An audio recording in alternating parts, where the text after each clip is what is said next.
What's up mga migs? Gabi na kita na ako na sa Centrio Ayala. Gabi na kasanan last full show ang atong gitanaw sa ASTRA starring Brad Pitt. Si Brad Pitt ang astronaut nga bida ani.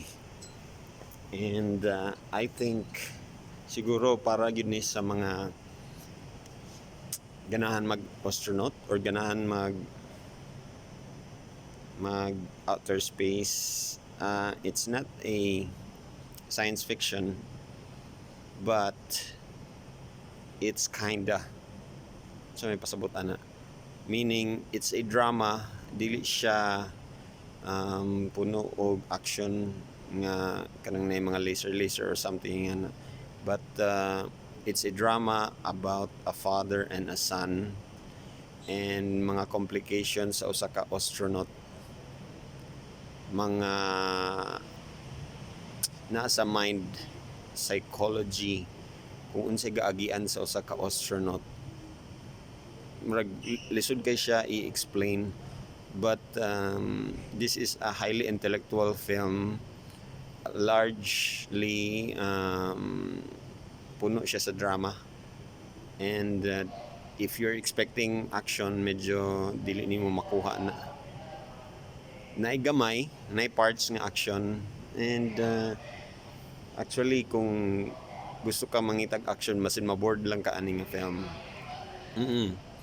But highly recommended sa mga taong mahilig mga storya about ma-appreciate ni sa mga tao sa mga ganahan og mga psychological film. Dili pud siya kuan gyud ka ng more on mga mystery, but it's more on the inner self as a person.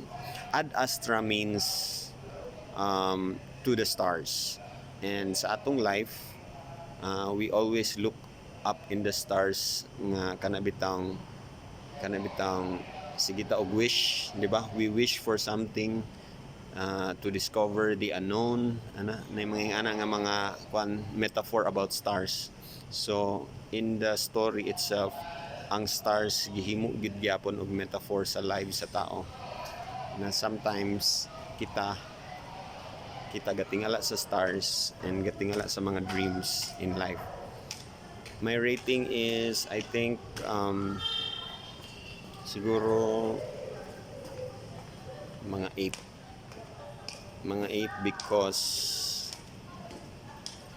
kani nga mga stories kailangan mabasa sa novel, and importante we have to be kanabitang keen gihapon kay grabe ang green screen ani.